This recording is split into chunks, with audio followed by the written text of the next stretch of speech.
You're on the edge here with Team Bad Company. Oh, there we go. There we go, there we go, there we go. Oh, I got it. Yeah, let's let it go. Oh my goodness! We're ready to travel the world and not look back. Kind of cool. Here we go, right now.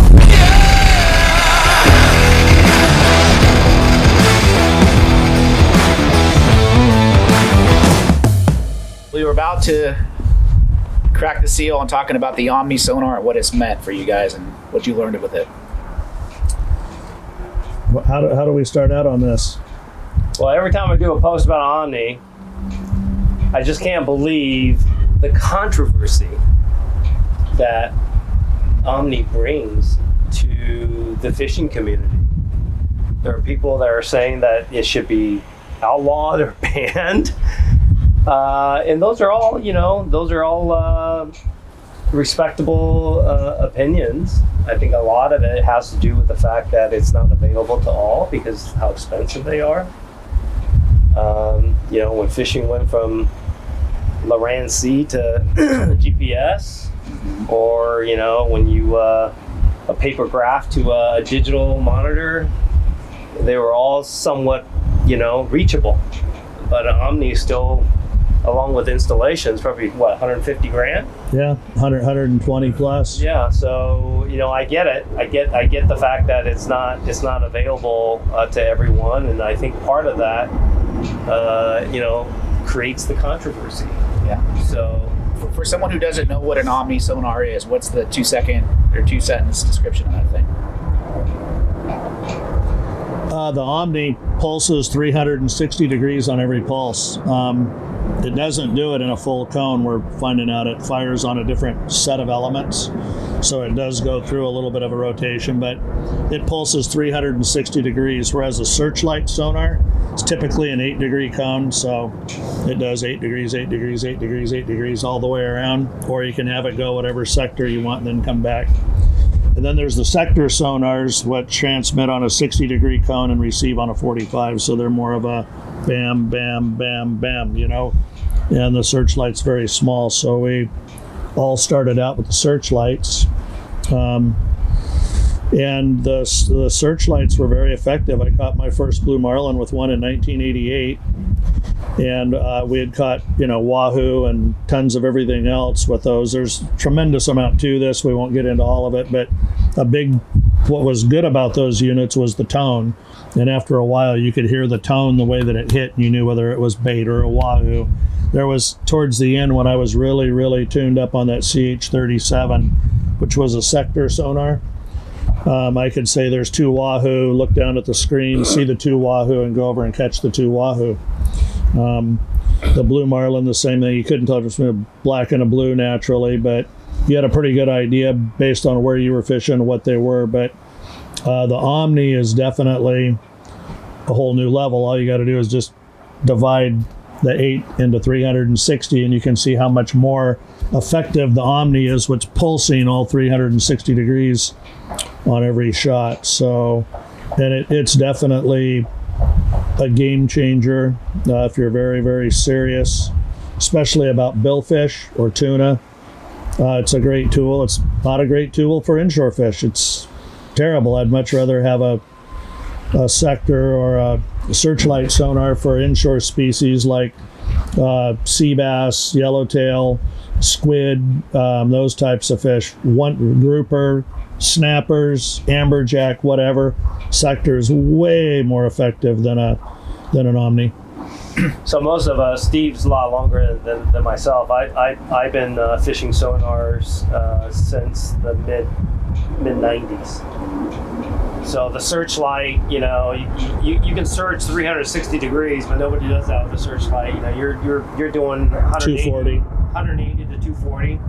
So it's kind of like this in a Pac-Man. So it's sweeping this way and then bounces off and it goes back this way. So once you have a target on a single fish, you can narrow the cone to try to follow it. So you can narrow the cone sector. And the sector. So it's kind of like playing a video game, but CH37 it doesn't have the processors that the new digital machine has, so you can manipulate it a lot more. So, in my opinion, for single fish and the reed, bait, and different sizes of fish, it's still, to my opinion, it's still a little bit more clear than the Omni. But the Omni is, you got it right in front of you, everything's there, you just have to work with the tilt. But I still think the clarity on the CH37 is supreme. But back then, no one talked about it, so it wasn't a controversy. It was still expensive back then. It was still like 60 grand with install for a CH37. Yes, sir. 70. Yeah, so adjusted for inflation for today, it's probably the same, but it didn't create the controversy because the market, people didn't know about sonars. You want to know about sonars, you got to call Lassley. Right. 10, 15 years ago. So one thing that I'd like to add to that, and you're absolutely right, but the Omni is so much more a little bit more user friendly, but now you got all these crews that are dedicating one person to the sonar. If you'd have done that with a CH37, which nobody wanted to invest the time in, we were telling people for years and years about these sonars, and a lot of teams, several teams were. It wasn't just Team Bad Company. Tommy had it. After Midnight had it. A number of guys had this same sonar, and we were all very good with it. But you could talk to people till you're blue in the face, and they wouldn't buy one. Or if they did buy one, they wouldn't turn it on. Or you heard stories about it scaring the fish away, or this or that. It was just all these absurdities, and the bottom line was, the people wouldn't invest the time to learn it and learn how to use it properly. This Omni, a few other guys started using it outside of our group of guys in California. They had great success with it, and that's what, getting outside of our group is really what launched that Omni phenomena, I think. Yeah, and when you're when you're offshore and you're looking at nothing but water, and then you get a one single target, and what's really interesting, Steve and Kevin and David, they're getting so good, they can tell you how many fish are there. I mean, definitively. Mm-hmm. So, we know when there's an opportunity for us to double up or triple up. Oh! Triple!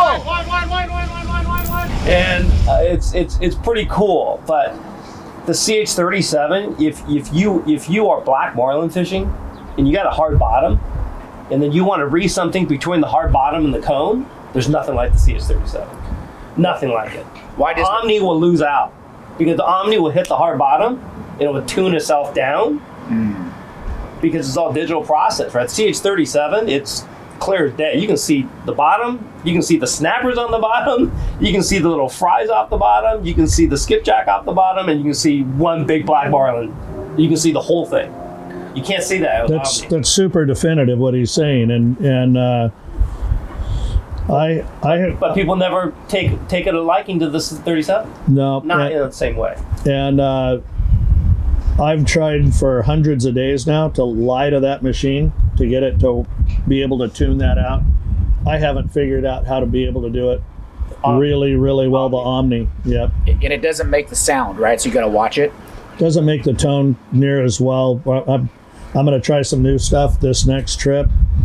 But even like Kevin saw us down in Panama that one year when we were fishing that fad, with the CH37, watch the fish blow by us and pick them up and run down swell, get in front of them and redeploy it and get the bites. So we were mashing them pretty good with that CH37 also, but it's kind of a big clunky machine.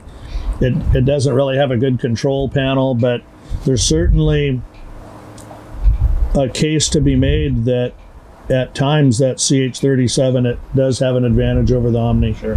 On the underside of the boat, like, is it the similar kind of hardware setup? Like if you were diving under a boat, you wouldn't be able to tell? It's identical. Yeah, okay. It's just a different sort of transducer or whatever that thing is in there. Yep.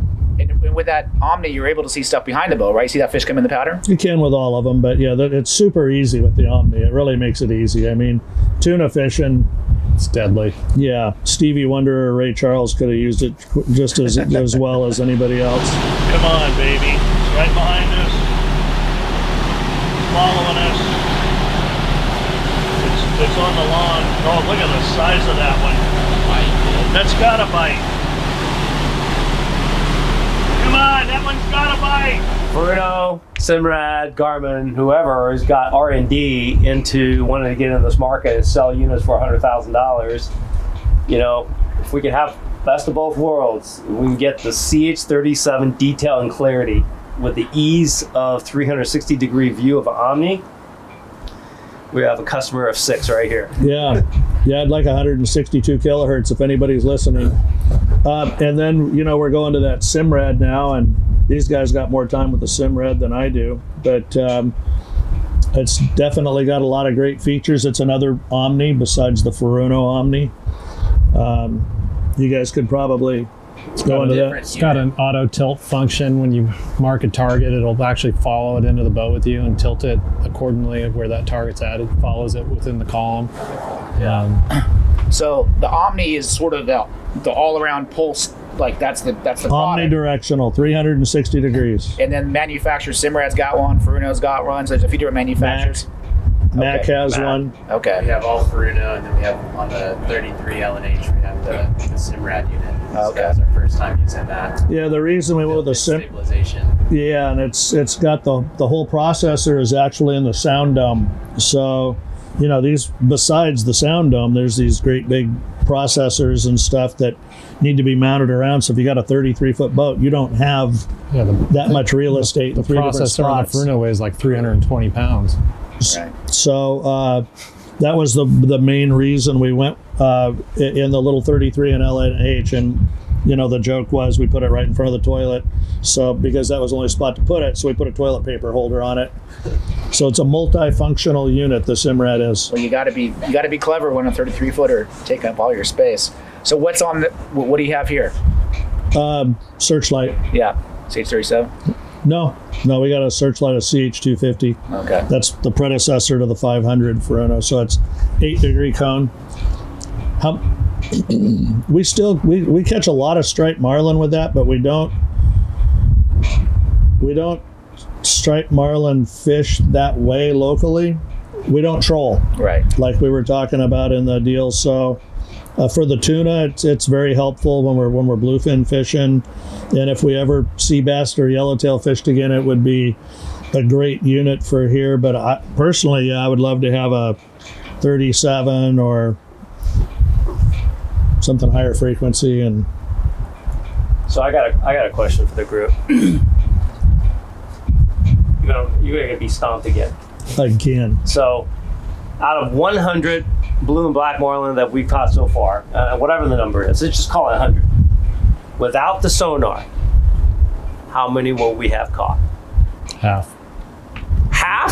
Less. 20 to 25. We've turned. I can honestly say probably 90% of those fish we saw, and probably 75% of them we turned to the boat to get the bite. Well, Brazil, almost all the fish that we caught were without it. But if you didn't see it, would the fish have the first trip? 7 fish. Would the fish have found you if you didn't see it? We did not. We only caught 6 of the fish that we marked in Brazil. I think we got bites out of. So how many fish we catch in Brazil? We caught 30 total. So we caught 25 or 24. So you guys think if we didn't have Omni, we would have caught 50 instead of 100? I think not counting Brazil, we probably would have only caught 20. So yeah, probably more like 45. Yeah. So when you're marking this fish, and you're going to turn the boat, how far from the boat are they typically? Most of them are 600 or 700 feet. Once in a blue moon, one of them will pull the wool over our eyes and just pop up, and you're like, "Hey, what the heck happened there?" You know. But one thing that's kind of interesting, the bulk of them run from us pretty hard, huh? A lot of them. So you'll be following them in, they'll be all cool, and they'll get like 100 feet away and they'll bolt, you know, and we're like hard over trying to keep them under the cone. And it's really funny. It's a high percentage of the time, if we don't get them to go under the boat, they won't come up behind the boat. So if you miss them by just a little bit, it doesn't seem like we get the bites as good. And so that's what's really confusing. It's like, how the heck do you ever get a bite if they're running from you? They're hanging out deep too, is what's weird.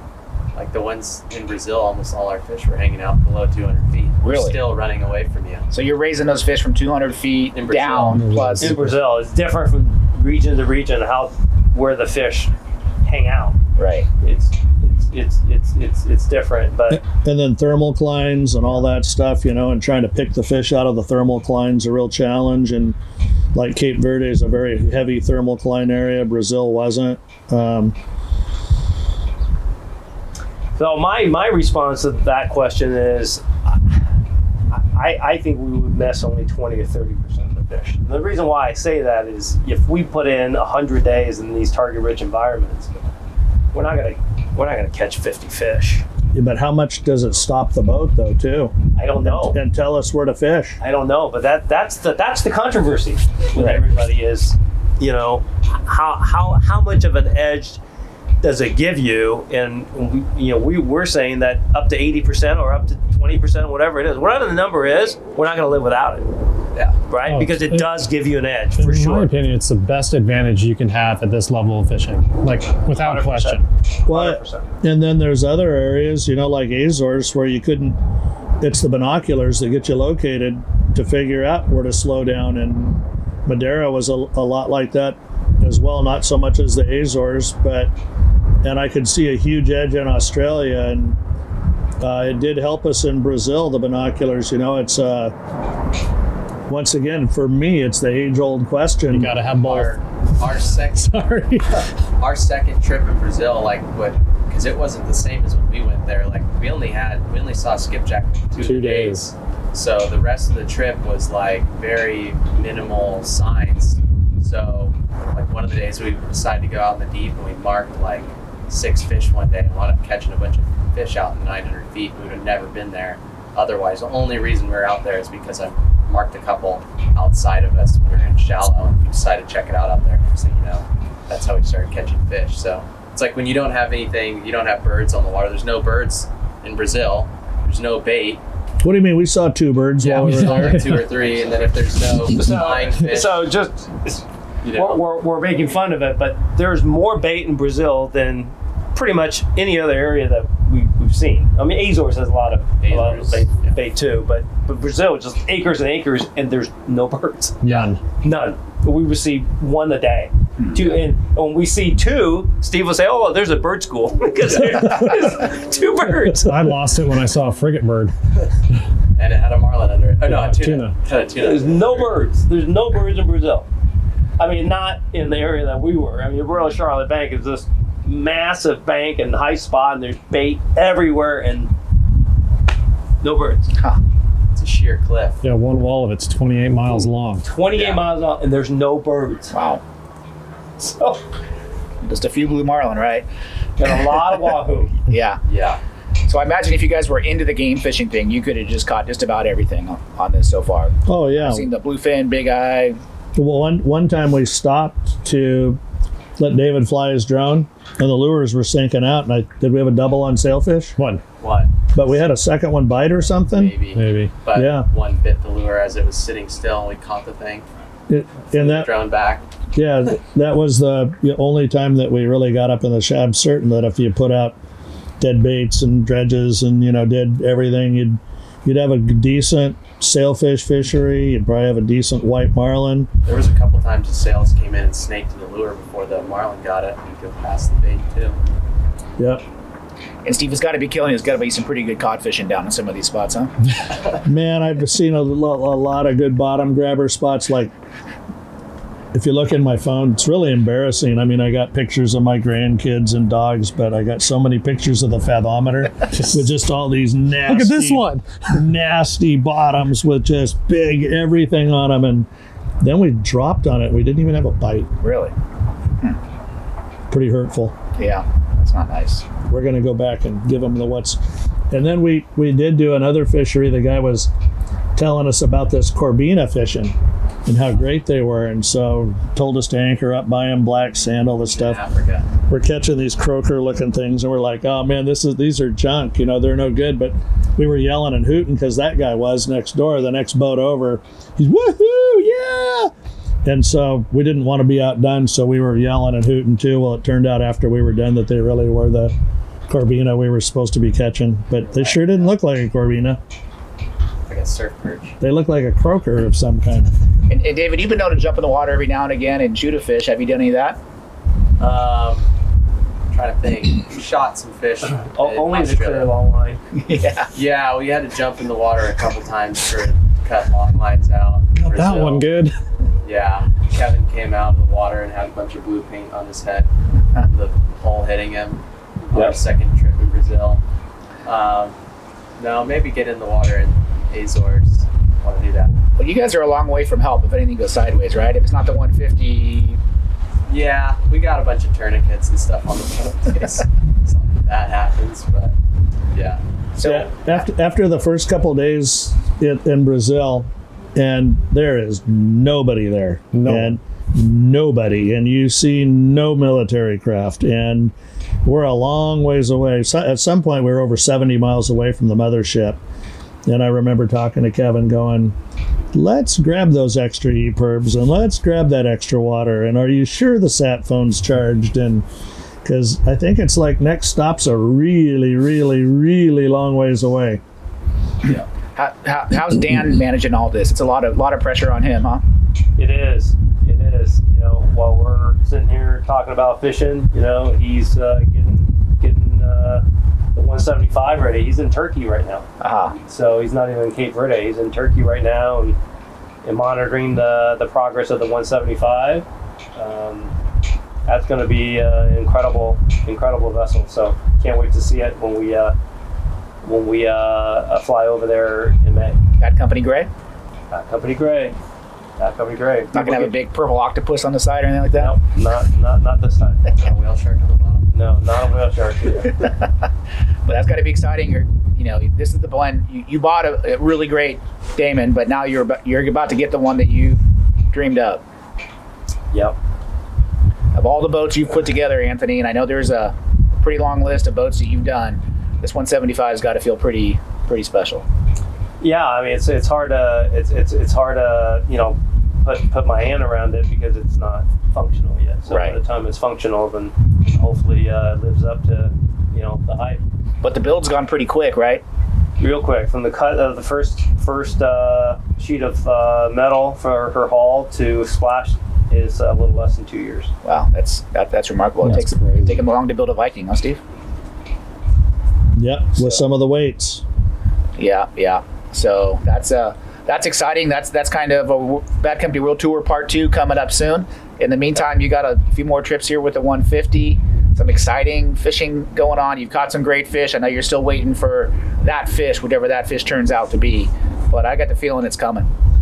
Well, we got 17 more days to go before we fish, and that 17 days, it's Really? it's a long time, man. It is a long time, yeah. So somebody might be still interested, caught like Anthony, you come in and the program's pretty set up, but Steve, Kevin, and Dave, you guys get there a few days early and get everything squared away? Yeah, typically we get in at 3, 4, 5 days early. We get the boat settled, ready to go, get all the tackle prepped, and then we go pre-fishing and get the areas mapped out. And, we're looking at the plotter, looking at the water conditions, Right. and everything dialed in. At the end of the first Brazil trip, we went down pre-fishing, and every time that we'd get in a little too shallow, everything, and I had a true fear that we weren't going to have any lures left to fish with by the time Anthony got in, and we were only pre-fishing for a few days, so we had to modify our tacks tremendously before he got in. Yeah, we didn't bring the 600 lures that we usually have. Or 5,000 skirts. Right. Yeah. But every time these guys are busy and then they ask David Lassley to watch the wheel, we always end up in 200 feet of water. He likes the wahoo. Hey, David, I got to fix something. Drive for a minute. Oh, we're bit. Oh, we're in 200 feet. I know what that is. So there's no black marlin out there, huh? In the Atlantic? Apparently there's some. Supposedly there's some, so we haven't seen. But it's not known to be a black marlin fishery, right? That's because then you'd want to be in 200 feet of water all of a sudden, right? Yeah. Well, some of the big ones come in that short water too, man, and some of the giant ones are up in that short water. Are the big bites all in the short corner? They're all over the place. That's another thing that was interesting is in Brazil, all the fish were super shy of the boat, pretty much always biting our longs. On trip one, yeah. Whereas the Cape Verde, we've already had probably Quite a few teaser bites. Fish come up on the teaser already. They're really aggressive and not afraid of the boat at all. And one came up Kevin could have pet it. It was right next to the boat. So That's Spencer boat bites too. Did that boat get spit, huh? Oh yeah, That's been a pleasant surprise? Or not a surprise maybe, but that boat's been fun for you guys, been a right? great boat. yeah, Yeah. Simple, Very easy. simple. sleep. Fish is great. Goes good backwards, huh? Yeah, It brings them up. nice boat. It looks good. That's the one boat I haven't seen, I think. It's a good boat. Yeah. So that's exciting. It's too bad it won't fit on top of one of these things, so I know. you don't get beat up. But you know, the price of success. You got to fish a 33. You got to fish a 33 to get on the bite. So that's exciting. Well, there's a lot of great stuff coming on Bad Company Fishing Adventures, Team Bad Company, all the stuff you guys have done over the years, from local marlin tournaments here, the Bisbee, Kona, let's say Panama, Costa Rica, and now around the world. We're gonna keep it going and share it as much as we can. So Well, it's been fun for me to watch. I know it's fun for the world to watch. So super excited, proud of you guys, and love hearing about it and seeing the updates. So we'll help out with that website a little bit and let the world get a bigger glimpse of Team Bad Company and what's going on in the World Tour. yeah. All right. Well, Rod, thank you. Appreciate it. Thanks, Rod. Thanks, Rod. And see you guys all later. Good job, Rod. Appreciate it, man. That was cool. Thanks. Very cool.